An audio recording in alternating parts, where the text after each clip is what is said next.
Hi everyone, I'm Carolyn Yates, a local realtor, and I run the Osprey, Florida, Your Guide to Local Living Facebook group. One of the best parts about what I do is I get to meet people who've turned their passion into something real. Today I want to introduce you to Stephanie Donnelly of Reworkd. She's a former science teacher who taught herself design and now helps people completely transform the way their homes look and feel without making it feel overwhelming or out of reach. I've had the chance to work with Stephanie on a number of projects, and I wanted to share a little bit about her process, how she approaches design, and why her clients keep coming back. If you've ever thought about changing up your space, but you weren't sure where to start, this is for you. Hey Stephanie, you were a science teacher. What led you to become a designer? It's funny, I came from a long line of educators. My mom and dad were both teachers. My brother was a professor, and my younger brother is still teaching history right now. Oh, wow. So, you know, I always felt like that was maybe my destined choice, and I do. I had the most respect for teachers. I think it's the most honorable profession ever, and I love my students. But, you know, I really have realized that I got to follow really my true passions. And for me, design has always been my passion. I dream about it when I'm sleeping. So got to do what your heart tells you to do. Absolutely. Yeah. Absolutely. Well, what is your design philosophy? That's a very good question. Very good question. I think a lot of people look at a magazine and say, whoa, that's beautiful. But I really think the most beautiful homes are the ones that tell the story of the person that lives there, right? I think you should be able to open a door and be like, oh, that person traveled here and they love this. And I just think those are more beautiful. But I really have, like, again, I'm obsessed. So I pour over the pictures and all that. And I have 3 favorite designers of all time. One's Kelly Wertzler, one is Cliff Fong out of California, and then my all-time favorite, she's Swedish, it's Marie Nilsson Eilander. And I really study their pictures, and I've learned that really great design, it's not about being nice, it's about being beautiful, right?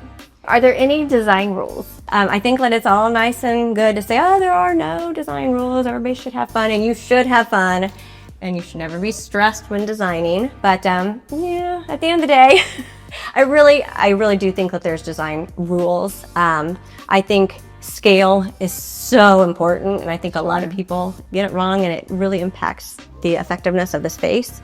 I'm sure that you've seen a lot of people with a lot of small stuff. Right. I'm always telling my people, you know, buy the Or too biggest big. thing. But I think with big, when it's done right, it's so powerful. Right. Okay. Like this, right? I know. I do love it. And when the electrician was hanging it, he was like, "Oh my gosh, this is too big. It can't go here." And I wasn't home, and my husband's calling me, but Stephanie picked this and she nailed it. Thank you. It looks fabulous. It does. It really. It's a statement piece for the room for sure. Good. So I think scale is really important, and I think balance is really an important rule. I think that a lot of people have the mindset, if I have chrome in my room, all my other metals have to be chrome, and I think that that's pretty stale and flat. I think that you can mix metals, but you do need to learn how to balance them, right? If I have chrome here, it's got to be here. If I have brass here, I got to mix it on the other side of the room, etc. So I think that's really important. And then, you know, I'm a curtain snob. I'm sorry.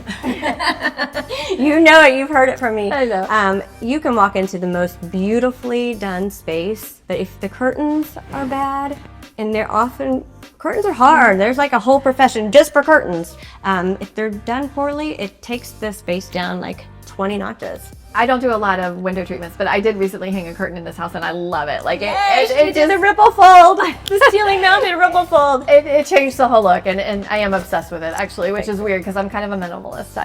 You can tell we're in a room with no window covering. Let's talk about your business name because it is unusual. Mm-hmm. So where did the name Reworkd come from? So it's actually Rework-D. The D stands for Donnelly. My husband got all creative on that name. I like it. Gotta put your name in there. Yeah, exactly.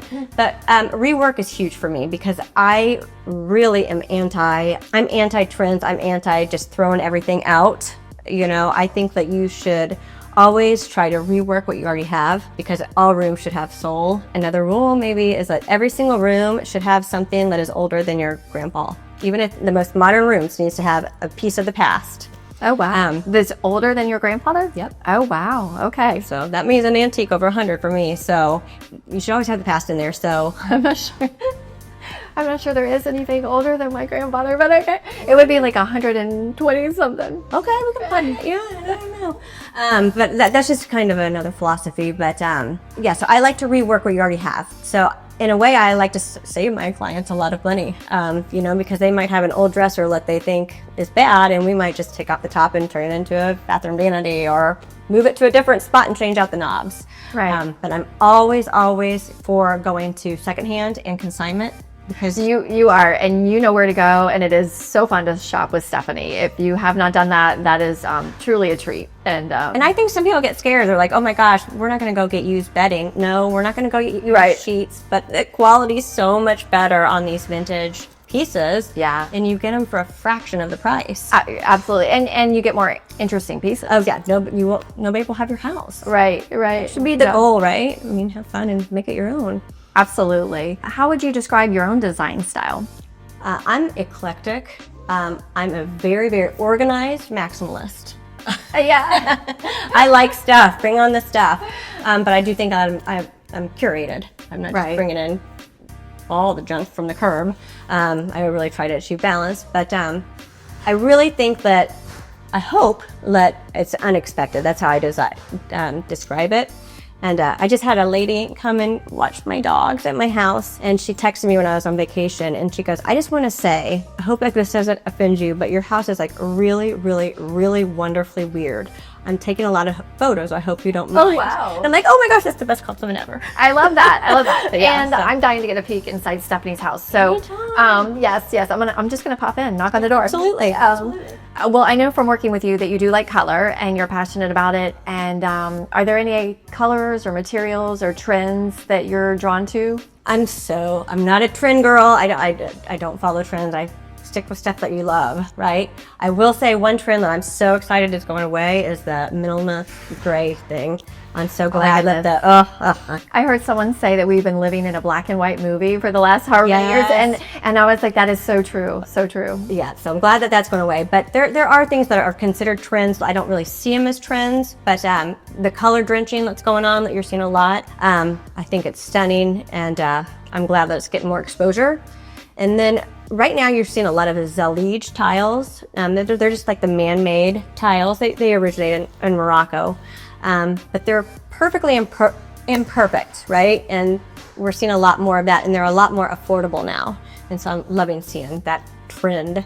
The color, you know I'm a color nut. Absolutely. And I could like talk for hours and write a dissertation, I think. But no, you know, I think my philosophy on color really changed a couple years ago. I started following Taylor Simon. She's a young up-and-coming designer out of New York, and she went viral with what's called the unexpected red theory. Right. And it just, once you see it, you just can't go back.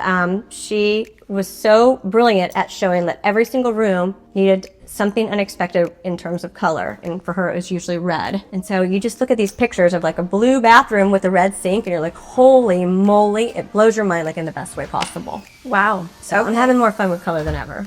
I love that. I love that. Okay. Well, if someone's interested in working with you, what's the best way to get in touch?